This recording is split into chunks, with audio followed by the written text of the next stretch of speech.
Hello friends, आपल्या सर्वांची आवडती मालिका तू ही रे माझा मितवा या मालिकेच्या आजच्या मंगळवार 28 जुलैच्या एपिसोडमध्ये एकानंतर एक धमाकेदार ट्विस्ट आले आहेत. फ्रेंड्स, आजचा एपिसोड खूप भारी होता. मग नेमकं घडलंय तरी काय?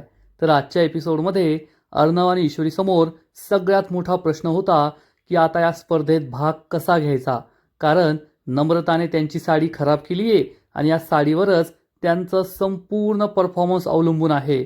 आणि तेवढ्यात ईश्वरीला विठुरायाची मूर्ती दिसली.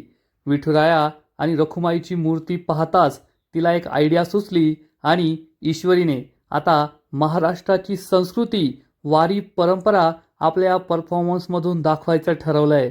ईश्वरीने अर्णवला मस्त धोतर नेसून दिलं, बंडी घातली. अर्णवचा लुक खूपच भारी होता आणि ईश्वरीसुद्धा साडी नेसून तयार झालीये. ती सुद्धा खूप छान दिसतीये. मग अर्णव आणि ईश्वरीचा हा लुक, त्यांचा हा परफॉर्मन्स त्यांना जिंकून देईल का? तर राजेशने चक्क त्यांच्या ट्रॉलीखालीच बॉम्ब लावलाय. मग अर्णव आणि ईश्वरीचा जीव वाचणार का? ते जिंकणार का? राजेशच्या बॉम्बचं काय होईल? हे सगळं जाणून घेण्यासाठी हा व्हिडिओ शेवटपर्यंत नक्की पहा. फ्रेंड्स, आजच्या एपिसोडच्या सुरुवातीलाच सौदामिनी राजेशला कॉल करते. राजेश हा मुख्य हॉलमध्ये आलेला असतो आणि सौदामिनीचा कॉल पाहून त्याला खूप राग येतो आणि तो विचार करतो, केला बिनकामाच्या बाईने कॉल केला. स्वतः तर काही काम करायचं नाही आणि मी करतोय तर मला करू सुद्धा द्यायचं नाही, असं म्हणून राजेश फोन उचलतो आणि म्हणतो, बोला मॅडम. सौदामिनी चिडून विचारते, अरे कोठेस तू? स्पर्धा सुरू व्हायला फक्त अर्धा तास बाकी आहे आणि तू तर मोठ्या मोठ्या फुशारक्या मारत होता. मी चिंधड्या करणारे, बॉम्ब लावणारे, आणि काय केलंयस तू? राजेश चिडून म्हणतो, ओ मॅडम, मला माझं काम नाही शिकवायचं. सौदामिनी चिडून म्हणते, कसलं काम रे? तू काही काम करतोय असं तर मला वाटत नाही. राजेश म्हणतो, बॉम्ब लावणं एवढं सोपं काम वाटलं का तुम्हाला? सौदामिनी म्हणते, मला माहिती आहे सोपं काम नाहीये, पण तू बॉम्ब लावणार कुठे हे तरी ठरवलंय का? आणि तू आत्ता कुठे ते मला सांग. तुला माहिती आहे माझं सगळं स्टेकला लागलंय आणि जर आज मी त्या ईश्वरी आणि अर्णवला जिंकू दिलं तर माझा सगळा प्लॅन फ्लॉप होईल. मला माझ्या लावण्याचा बदला घ्यायचा आहे. त्या अर्णव माझ्या लावण्याशी जे काही वागलंय ना, त्याचा मला त्याला धडा शिकवायचा आहे. राजेश म्हणतो, ओ सौदामिनी मॅडम, तुमचं काम होऊन जाईल, तुम्ही टेन्शन घेऊ नका. मी माझं कामच करायला येथे आलो आहे.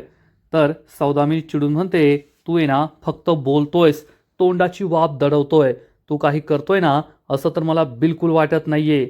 आणि तसाही आता अर्धा तासच उरलाय आणि मला असं ऐकायला मिळालंय की ईश्वरी आणि अर्णव त्यांच्या स्टॉलवर नाही आहेत.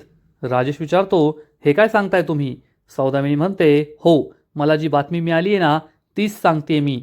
अर्णव आणि ईश्वरी त्यांच्या स्टॉलवर नाही आहे. फक्त अर्धा तास उरलाय आणि जर ते वेळेवर पोहोचले नाही तर तसंही ते ही स्पर्धा हरणारच आहेत. मग तू कशाला टेन्शन घेतोय? कशाला हे सगळं करतोय? मला नाही वाटत हे सगळं करण्याची गरज आहे. तर राजेश चिडून म्हणतो, ओ सौदामिनी देशमुख, तुम्हाला अर्णव आणि ईश्वरी काय आहे ना हे अजून कदाचित समजलंच नाहीये. जरी ही स्पर्धा ते जिंकले नाही तरी इकडचं जग तिकडे करून कोणत्याही परिस्थितीत ते त्यांची कंपनी तुमच्या घशातून काढूनच राहतील. त्यामुळे तुम्ही आता हा विचार करू नका. मी जेवढं सांगतोय ना तेवढंच करा. तुम्हाला काय जमत असेल, काय तुमचे फालतू प्लॅन असतील ना, ते प्लॅन तुम्ही करा. पण मी जे ठरवलंय तेवढं तर मी करणारच आणि मी कोणत्याही परिस्थितीत आज बॉम्ब फोडणारच. त्यामुळे फक्त ही स्पर्धा अर्णव आणि ईश्वरीला हरून काय फायदा नाहीये. त्यांना या जगातून हरून फायदा आहे. या जगातून त्यांना कायमचं ढगात पाठवायचं, म्हणजे तुम्ही पण खुश आणि मी पण खुश. एवढं लक्षात ठेवा. ठेवा फोन आता, असं म्हणून राजेश फोन कट करतो. सौदामिनी खूप चिडते आणि म्हणते, यालाय ना मी चांगला धडा शिकवणार आहे. एकदा आज ईश्वरी आणि अर्णवचा काटा निघाला का मग मी याचा बेत पाहणार, असा विचार करून सौदामिनी आपला पुढचा प्लॅन ठरवते. इकडे ईश्वरी आणि अर्णव हे दोघे त्यांच्या रूममध्ये येतात. ईश्वरी खूप पॅनिक झालेली असते. तिची अखंड बडबड सुरू असते, सर आता काय करायचं? आपली साडी खराब झाली आहे, अर्धा तास राहिला फक्त, आपण हे सगळं कसं करणार? अर्णव म्हणतो, मी सिंदूर शांत हो. पण ईश्वरी काही शांत होत नाही आणि म्हणते, सर कसं शांत होऊ? आपली साडी खराब झाली आहे, त्या साडीशी रिलेटेड आपण सगळे पदार्थ बनवले होते. आपलं सगळं प्रेझेंटेशन, तुमचं आर्ट सगळं त्या साडीशी रिलेटेड होतं. आता आपण काय करायचं, काय करायचं, आपण सात्विक फॅशनला कसं वाचवायचं, मला काही सुचतच नाही आहे. अर्णव तिला समजवण्याचा प्रयत्न करतो, मिस इंदोर शांत हो. पण मिस इंदोरची गाडी काही शांत होत नाही, ती धावतच असते. ईश्वरी म्हणते, आता काय करायचं, माझं तर डोकं चालत नाही आहे. आपण आपल्या कंपनीला कसं वाचवणार, फक्त 1 तास बाकी आहे. या 1 तासात आपण कशी अरेंजमेंट करणार, दुसरी साडी भेटेल का, नाही भेटली तर दुसरी साडी आणावी लागेल. त्या साडीशी रिलेटेड पदार्थ कसे बनवायचे, प्रेझेंटेशन कसं करायचं. गणू बाप्पा, तूच आता काहीतरी मदत कर, तूच काहीतरी कर.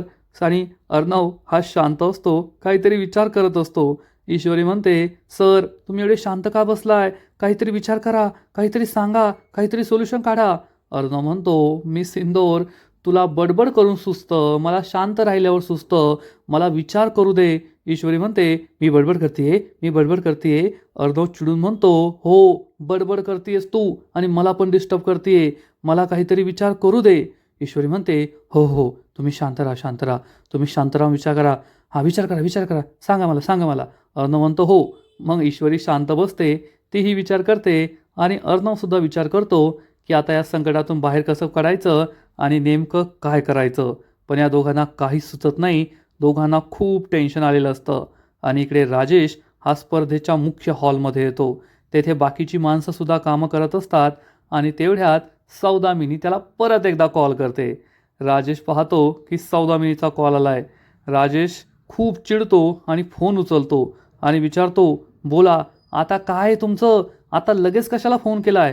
सौदामिनी म्हणते, अरे आधी माझं ऐकून घे, मी काय सांगते ते. राजेश म्हणतो, हो बोला. सौदामिनी सांगते, मला वल्लरीने सांगितलंय की तिने एक प्लॅन केलाय. तिने ईश्वरी आणि अर्णवची जी साडी होती ना, त्या साडीमध्ये काहीतरी केलंय, ती साडी खराब झाली आहे. आता ईश्वरी आणि अर्णवकडे साडीच नाही आहे, त्यामुळे ते त्यांचं प्रेझेंटेशन देऊ शकणार नाही आणि त्यांना ही स्पर्धा जिंकताच येणार नाही. राजेश म्हणतो, ओ सौदामिनी मॅडम, तुम्ही आहे ना त्या वल्लरी मामीच्या नादाला लागू नका. त्या बाईला एवढ्या 20-25 वर्षात अर्णवची कंपनी मिळवता आली नाही आहे. आत्ता काय करणार आहे ती. तुम्ही माझ्या प्लॅननुसार वागा आणि मला माझं माझं काम करू द्या, मला अक्कल शिकू नका, असं म्हणून राजेश फोन कट करतो. सौदामिनी खूप चिडते आणि म्हणते, तुम्हाला दोघांना मी चांगला धडा शिकवणार आहे, थांबा थोडे दिवस, एकदा माझं काम होऊ द्या, मग तुमची कशी वाट लावते ना ते पाहतच राहा, असं सौदामिनी ठरवते. आणि इकडे बिचाऱ्या रमाकांतची मॅरेथॉन रेस सुरूच असते. बिचारा धावत पळतच असतो, दम खातो, परत धावतो, परत थांबतो, दम खातो, परत धावतो. आणि त्याच्या मागे मागे या उदयकांतची सुद्धा रनिंग रेस सुरू असते. उदयकांतसुद्धा रमाकांतचा पिच्छा काही सोडत नाही. जन्माला येताना सुद्धा त्याच्या मागेच आला आणि आता आयुष्यभर त्याच्या मागेच पळतोय. या दोघांची धरपकड सुरूच असते. आणि इकडे ईश्वरी खूप पॅनिक झालेली असते. अर्णव तिच्या शेजारी बसतो आणि म्हणतो, मिस इंदोर, मला माहिती आहे तू खूप पॅनिक झाली आहे, परंतु ही पॅनिक होण्याची वेळ नाही आहे, शांतपणे विचार करण्याची वेळ आहे. आपल्याकडे वेळ खूप कमी आहे आणि जर आपल्याला सोल्युशन नाही सापडलं तर आपण खूप मोठ्या संकटात सापडू. त्यामुळे शांत हो, टेन्शन घेऊ नको. ईश्वरी शांत होते. अर्णव विचारतो, पाणी देऊ का. ईश्वरी म्हणते नाही. आणि मग अर्णव हा तिच्यापासून दूर जातो आणि विचार करत असतो. ईश्वरीसुद्धा खूप टेन्शनमध्ये असते. आता काय करायचं हाच प्रश्न तिला पडतो. आणि तेवढ्यात ईश्वरीला तिच्या ड्रेसिंग टेबलजवळ विठ्ठल आणि रखुमाईची मूर्ती दिसते. ईश्वरी विठ्ठल आणि रखुमाईच्या मूर्तीजवळ येते, त्यांच्यासमोर हात जोडते, नमस्कार करते. आणि त्याच वेळेस विठुराया आणि रखुमाई एक चमत्कार घडवतात. ईश्वरीला एक आयडिया सुचते. ईश्वरीला आठवतं की पहिल्या राऊंडच्या दिवशी जेव्हा ईश्वरी आणि अर्णव रस्त्याने येत होते तेव्हाच त्यांना वारीचं दर्शन झालं होतं. या दोघांनी दर्शन घेतलं होतं हे ईश्वरीला आठवतं आणि तिच्या डोक्यात एकदम सुपेरियर आयडिया येते. ईश्वरी खूप खुश होते आणि म्हणते, थँक्यू विठुराया, खूप खूप थँक्यू. आणि ईश्वरी अर्णवला आवाज देते, अर्णव सर, तुमचा माझ्यावर विश्वास आहे की नाही. अर्णव म्हणतो, हो आहे, त्याचं काय. ईश्वरी खूप खुश असते, एक्सायटेड असते आणि त्याला सांगते, सर मला एक खूप भारी आयडिया सुचली आहे. अर्णव विचारतो, कोणती आयडिया. ईश्वरी म्हणते, मी तुम्हाला आयडिया सांगते, पण तुमचा माझ्यावर पूर्ण विश्वास आहे ना आणि मी जे सांगेल ते तुम्ही कराल ना. अर्णव चिडून म्हणतो, अगं बाई आहे पूर्ण विश्वास, पण सांग ना काय आयडिया आहे. आणि मग ईश्वरी अर्णवला आपला सगळा प्लॅन सांगते की काय करायचं, कसं करायचं. आता ईश्वरीचा हा जो प्लॅन आहे ना, खरंच खूप भारी आहे. आणि या प्लॅनमुळे ईश्वरी नक्कीच जिंकणार आहे, अर्णव नक्कीच जिंकणार आहे. ईश्वरी आपला सगळा प्लॅन अर्णवला सांगते आणि हा प्लॅन ऐकून अर्णवला जबर धक्का बसतो. अर्णव म्हणतो, what? No no miss Indore, आपण हे नाही करू शकत. ईश्वरी म्हणते, सर हे नाही करायचं तर मग काय करायचं? आपल्याकडे दुसरा काही ऑप्शन आहे का? अर्णव क्षणभर विचार करतो आणि म्हणतो, नाहीये दुसरा ऑप्शन, पण हे खूप रिस्की आहे आणि ही इतकी मोठी रिस्क आपण अशा फायनल राऊंडमध्ये नाही घेऊ शकत. ईश्वरी अर्णवला समजावून सांगते, सर रिस्क आयुष्याचा सगळ्यात मोठा पार्ट आहे आणि रिस्क घेतल्याशिवाय आपण काहीच मोठं करू शकत नाही. तुम्ही सुद्धा इतक्या कमी वयात, इतक्या कमी वेळात इतके मोठे बिझनेसमन बनला आहात. कशामुळे? तुम्ही आयुष्यात बिझनेसमध्ये खूप साऱ्या रिस्क घेतल्या, त्यामुळेच ना. आणि आता सुद्धा आपल्याला जर आपल्या बिझनेसला वाचवायचं असेल, ही स्पर्धा जिंकायची असेल, तर ही रिस्क आपल्याला घ्यावीच लागेल. अर्णव सर प्लीज, आपल्याला हे करावंच लागेल. अर्णवला सुद्धा ही गोष्ट पटते की रिस्क घेतल्याशिवाय तो ही स्पर्धा नाही जिंकू शकत आणि आता ही रिस्क घेतल्याशिवाय त्यांच्याकडे दुसरा कोणताही पर्याय नाहीये. ईश्वरी म्हणते, सर प्लीज विचार करा, ही रिस्क मोठी आहे, मला मान्य आहे, पण आपल्याला ही रिस्क घ्यावीच लागेल, त्याशिवाय आपण ही स्पर्धा नाही जिंकू शकत. अर्णव ईश्वरीकडे पाहत राहतो. ईश्वरी त्याची विनवणी करत असते की ही रिस्क आपण घेऊया. आणि मग आपल्या नेहमीच्या स्टाईलने हो म्हणा, हो म्हणा, हो म्हणा. आणि अर्णव हा आपल्या नेहमीच्या स्टाईलनेच हो म्हणतो. ईश्वरी खूप खुश होते आणि म्हणते, सर तुमचा माझ्यावर पूर्ण विश्वास आहे ना, विश्वास ठेवा. आणि आता सगळ्यात आधी शिर्केला कॉल करा. मी तुम्हाला ज्या काही वस्तू सांगितल्या आहेत त्या सगळ्या वस्तू मागून घ्या. अर्णव म्हणतो, ठीक आहे. ईश्वरी विचारते, लक्षात आहे की पुन्हा सांगू? अर्णव म्हणतो, आहे लक्षात, बडबड नको करू, सांगतो मी. आणि अर्णव शिर्केला कॉल करतो आणि शिर्केला सांगतो, शिर्के आता मी ज्या काही वस्तूंची लिस्ट तुम्हाला पाठवतोय त्या सगळ्या वस्तू मला हव्या आहेत. शिर्के कदाचित विचारतो, कशाला? आता सगळं झालंय, वेळ कमी आहे. अर्णव म्हणतो, शिर्के सांगितलं तेवढं करा. मी तुम्हाला जेवढं सांगितलंय ना तेवढ्या लिस्टनुसार वस्तू पाठवून द्या. शिर्के हो म्हणतो. अर्णव फोन कट करतो. पण अर्णवला सुद्धा खूप टेन्शन आलेलं असतं की शेवटच्या क्षणी आपण हे सगळं करतोय आणि हे सगळं सक्सेसफुल होईल की नाही अशी भीती त्याला सुद्धा वाटत असते. आणि इकडे आपला राजेश आता आपल्या प्लॅननुसार सगळं काही करत असतो. तेवढ्यात राजेशला एक ट्रॉली दिसते. या ट्रॉलीवरच सगळे कंटेस्टंट आपलं सामान ठेवणार असतात आणि त्याप्रमाणेच त्यांना आपलं प्रेझेंटेशन द्यायचं असतं. राजेश ही ट्रॉली पाहतो आणि सात्विक फॅशनची ट्रॉलीसुद्धा तेथे असते. त्यांचं स्टिकर लावलेलं असतं. अर्णव आजूबाजूला पाहतो की कुणी आपल्याला पाहणार तर नाही आहे ना. आणि मग त्याच्या बॅगमधून तो बॉम्ब बाहेर काढतो आणि खाली बसतो या ट्रॉलीजवळ. कुणाचं लक्ष नाही आहे हे पाहून राजेश चक्क या ट्रॉलीच्या खालच्या बाजूने हा बॉम्ब लावून देतो. म्हणजे जेव्हा ईश्वरी आणि अर्णव या ट्रॉलीजवळ येतील, आपलं प्रेझेंटेशन करत असतील, तेव्हा राजेश हा बॉम्ब फोडणार आणि ईश्वरी अर्णवच्या चिंधड्या होणार, असा राजेशचा प्लॅन आहे. राजेश या ट्रॉलीजवळ हा बॉम्ब प्लांट करतो. आजूबाजूला पाहतो तर तेथे कुणीही नसतं आणि मग राजेश त्याची बॅग बंद करून तेथून पळून जातो. म्हणजेच आता ईश्वरी आणि अर्णवच्या जीवाला खूप मोठा धोका आहे, एवढं मात्र नक्की. आणि इकडे रमाकांत याची मॅरेथॉन काही संपायचं नाव घेत नाही. तो रस्त्याने धावत पळत असतो. मागे वळून पाहतो की उदयकांत आला तर नाही ना. आणि तेवढ्यात एक 4 चाकी गाडी तेथे येते. रमाकांत या गाडीला हात दाखवतो. गाडी थांबते. रमाकांत त्यांना पत्ता सांगतो की मला या ठिकाणी जायचं आहे. गाडीवाले हो म्हणतात आणि रमाकांत या गाडीत बसत असतो. तेवढ्याच उदयकांत धावत पळत येतो, ए थांब, ए थांब. पण तोपर्यंत रमाकांत गाडीत बसतो आणि गाडी तेथून निघून जाते. उदयकांतला काही रमाकांतला थांबवता येत नाही. तेवढ्यात मागून एक मोटरसायकल येते. उदयकांत या गाडीला थांबवतो आणि म्हणतो, त्याच्या मागे चाल. आता या मोटरसायकलला काय गरज आहे, ती काय रिक्षा आहे का? पण उदयकांत मोटरसायकलला बसतो आणि हा मोटरसायकलवाला रमाकांतचा पाठलाग सुरू करतो. रमाकांतसुद्धा मागे वळून पाहतो. पण आता आपण उदयकांतच्या आधी जागेवर पोहोचू असा त्याला पूर्ण विश्वास असतो. त्यामुळे तो सुद्धा रिलॅक्स होतो. इकडे ईश्वरी आणि अर्णव त्यांच्या रूममध्ये असतात आणि शिर्केची वाट पाहत असतात की शिर्के त्यांनी सांगितलेल्या वस्तू कधी आणून देतो. ईश्वरी तिच्या सगळ्या डब्यांची वगैरे तयारी करत असते. अर्णव मात्र खूप टेन्शनमध्ये असतो. ईश्वरीची ही रिस्क, हा रिस्की प्लॅन वर्क होईल की नाही अशी भीती त्याला वाटत असते. ईश्वरीला हे दिसतं. ईश्वरी ही अर्णवला म्हणते, अर्णव सर, फक्त पाऊण तास बाकी आहे, अजून शिर्के का ते सामान घेऊन नाही आलेत? अर्णव म्हणतो, थांब, मी त्यांना कॉल करतो. अर्णव खूप घाबरलाय, पॅनिक झालाय हे ईश्वरीला समजतं आणि ईश्वरी अर्णवला धीर देण्याचा प्रयत्न करते. अर्णव सर, टेन्शन घेऊ नका. मी तुम्हाला सांगितलंय ना, जेव्हा कधी आपण दोघे बरोबर असतो तेव्हा सगळं काही ठीक होतं. आपण दोघे एकत्र असल्यावर कोणतंही संकट आपल्यासमोर टिकू शकत नाही. त्यामुळे तुम्ही टेन्शन घेऊ नका.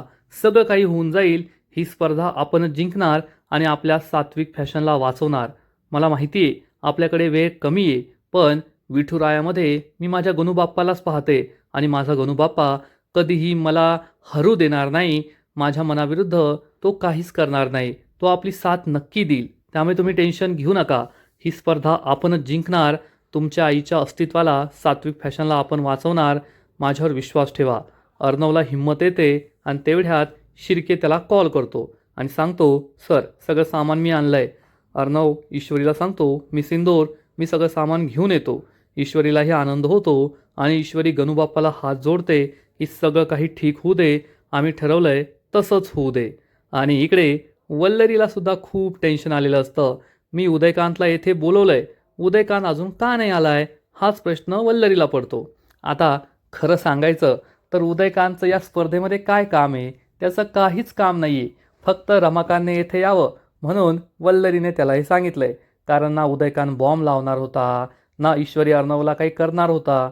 उगाचच वल्लरीने त्याला येथे बोलवलंय. म्हणजे या स्पर्धेच्या ठिकाणीच उदयकांत, रमाकांत, वल्लरी या सगळ्यांची गळाभेट होईल असंच दिसतंय. अजून उदयकांत आला नाही, त्यामुळे वल्लरी ही उदयकांतच्या मोबाईलवर कॉल करते. पण उदयकांतचा मोबाईल तर रमाकांतजवळ असतो आणि रमाकांत या गाडीत असतो. रमाकांत वल्लरीचा फोन आलाय हे पाहून लगेच फोन उचलतो. रमाकांतचा ओव्हर कॉन्फिडन्ससुद्धा त्याला नडणार आहे. रमाकांत फोन उचलतो आणि वल्लरी चिडून म्हणते, अरे उदयकांत, कोठे तू? अजून येथे का नाही पोहोचला? लवकर ये. आपल्याला ईश्वरी आणि अर्णवला आयुष्यभराची अद्दल घडवायची आहे. कोठेस तू? लवकर ये. तू येथे आल्यावरच आपला खरा प्लॅन सुरू होईल बरं का. मी जे ठरवलंय त्यासाठी मला तुझ्या मदतीची खूप गरज आहे आणि तू अजून पोहोचलेला नाही आहे. तुला सकाळीच म्हटले होते ना लवकर ये, अजून तू का नाही पोहोचलाय? आणि तेवढ्यात रमाकांत म्हणतो, हो वल्लरी, मी पोहोचतोय, वेळेवर पोहोचेल, टेन्शन घेऊ नको. पण रमाकांतचा आवाज वल्लरी लगेच ओळखते आणि विचारते, कोण बोलतंय? हा उदयकांतचा आवाज तर नाही आहे. रमाकांत म्हणतो, वल्लरी, एकदम बरोबर ओळखलंस. मी उदयकांत नाही आहे, मी रमाकांत आहे. हे ऐकून वल्लरीच्या पायाखालची जमीनच सरकते. वल्लरी विचारते, रमाकांत, तुम्ही तुम्ही कसं काय? आणि तुमच्याकडे उदयकांतचा फोन कसा काय? तर रमाकांत सांगतो, मी त्या उदयकांतला चकवून त्याच्या तावडीतून सुटलोय आणि आता मी स्पर्धेच्या ठिकाणी सुद्धा पोहोचणार आहे. आज ईश्वरी आणि अर्णवला मी तुझा खरा चेहरा सांगणार. आज तुझा खेळ संपला वल्लरी. हे ऐकून वल्लरीच्या पायाखालची जमीनच सरकते. तिला जबर धक्का बसतो. रमाकांत म्हणतो, खूप पापं केली तू आजपर्यंत. माझं संपूर्ण कुटुंब उद्ध्वस्त केलं. माझ्या ईश्वरी, अंजली, अर्णवला तू खूप त्रास दिलाय. माझ्या बायकोने तुझ्यामुळे आत्महत्या केली. आज त्या प्रत्येक गोष्टीचा हिशेब होणार. आज मी तुला सगळ्यांसमोर एक्सपोज करणार. मी येतोय, तयार राहा. असं म्हणून रमाकांत फोन कट करतो. वल्लरीच्या पायाखालची जमीनच सरकते. ती डोक्याला हात लावते, घामाघूम होते. आता रमाकांत येथे पोहोचणार आणि माझा खेळ संपणार हा विचार करून ती खूप घाबरलेली असते. आता काय करायचं हाच प्रश्न वल्लरीला पडतो. आणि इकडे ईश्वरी ही टेन्शनमध्ये असते की अर्णव सर अजून का नाही आले. आणि तेवढ्यात अर्णव शिर्केने दिलेलं सगळं सामान तेथे घेऊन येतो. ईश्वरी हे सगळं सामान चेक करते आणि म्हणते, हो आहे, सगळे, साडीसुद्धा खूप छान आहे. ईश्वरी अर्णवला आपला प्लॅन सांगते. अर्णव सर, मी बाहेर आपले काही पदार्थ ठेवले आहेत. आता या सगळ्या थीमनुसार काही पदार्थ लागतील, ते मला बनवायचे आहेत. सगळ्यात आधी मी तुमची तयारी करून देते. तुम्ही बाहेर जा आणि सगळं प्लेटिंग वगैरे करा. त्यानंतर मी माझी तयारी करते आणि जे काही पदार्थ बाकी आहेत ते सगळे पदार्थ बनवते. अर्णव म्हणतो, ठीक आहे. ईश्वरी म्हणते, सर, टेन्शन घेऊ नका, सगळं होणार आहे. आपला हा प्लॅन वर्क होणार आहे. आपली थीम यशस्वी होणार आहे. तुम्ही काळजी करू नका. ही स्पर्धा आपणच जिंकणार. माझा पूर्ण विश्वास आहे. तुम्ही माझ्यावर विश्वास ठेवा. आणि मग पुढच्या क्षणी अर्णवने मस्त बंडी घातलेली असते आणि ईश्वरी त्याला धोतर नेसून देत असते. आता अर्णव एवढा मोठा बिझनेस टायकून आहे, त्यात फॅशनबद्दल त्याला सगळं कळतं, पण त्याला साधं धोतरसुद्धा नेसता येत नाही याचं आश्चर्य वाटतंय. आणि ईश्वरी ही अर्णवला धोतर नेसवत असते आणि अर्णव मात्र काय करतेस काय करतेस ही त्याची नाटकं सुरू असतात. ईश्वरी त्याला समजावून सांगते, सर काही करत नाहीये, धोतर नेसून देते तुम्हाला. अर्णव हा आरशात पाहतो, ईश्वरी परत त्याला जागेवर उभं करते. अर्णव खूप खुश होतो की ईश्वरी त्याला धोतर नेसवतीये. ईश्वरी अर्णवच्या मागून जाते. अर्णव विचारतो, मी सिंदूर जमतंय ना?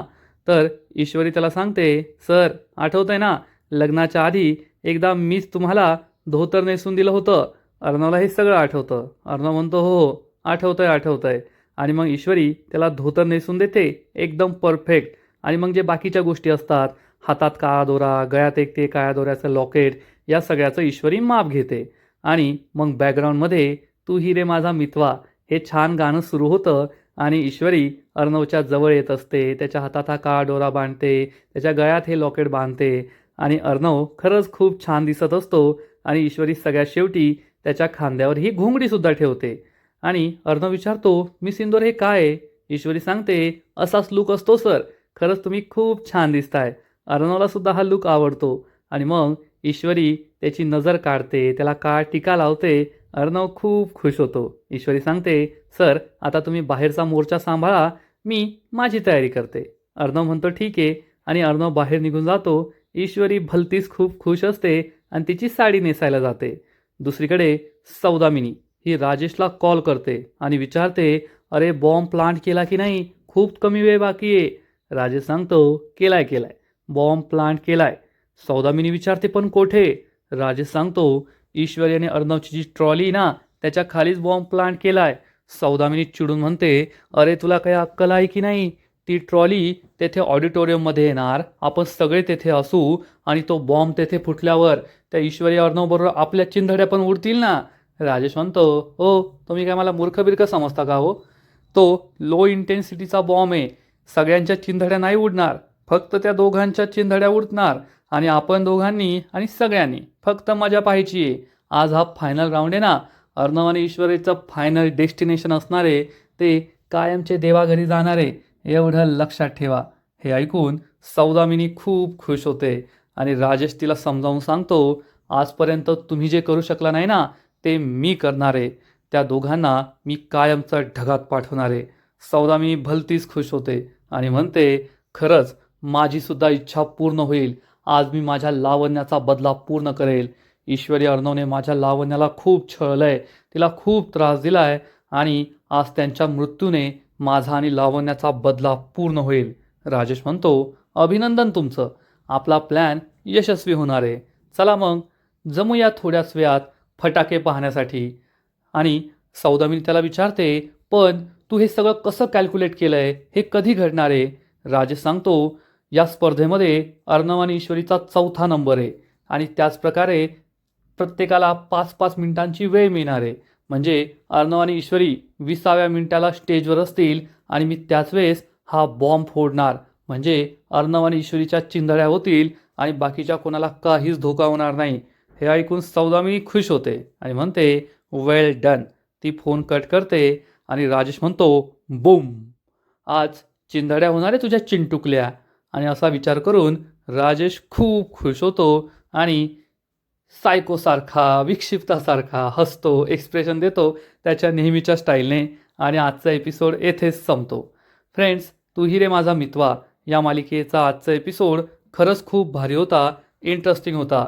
दिवसेंदिवस ही मालिका भारी होत चालली आहे यात शंका नाही. आता राजेशचा बॉम्ब फुटतोय की ईश्वरीचा गणूबाप्पा ईश्वरी आणि अर्णवला वाचवतोय, हे सगळं पाहायला मजा येणार आहे.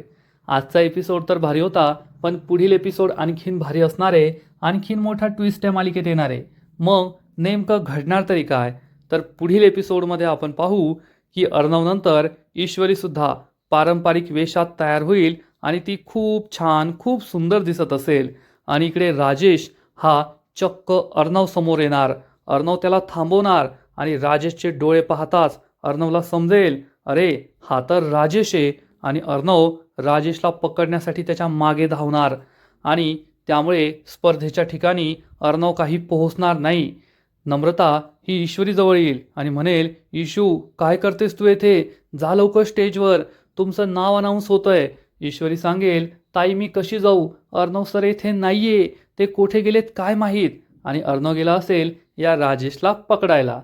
आता ईश्वरी अर्णवच्या हातून ही स्पर्धासुद्धा जाते की काय असंच दिसतंय. फ्रेंड्स, तुम्हाला सुद्धा ही मालिका आवडते का? आजचा एपिसोड आवडला का? नक्कीच कमेंट करून सांगा. आणि तू ही रे माझा मितवा या मालिकेचे असेच नवीन नवीन एपिसोड, नवीन नवीन अपडेट सर्वात आधी पाहण्यासाठी व्हिडिओला लाईक करा, शेअर करा, चॅनलला सबस्क्राईब करून बेल आयकॉनवर क्लिक करा. म्हणजे या मालिकेचे नवीन नवीन एपिसोड तुम्हाला सर्वात आधी पाहायला मिळतील. खूप खूप खूप धन्यवाद.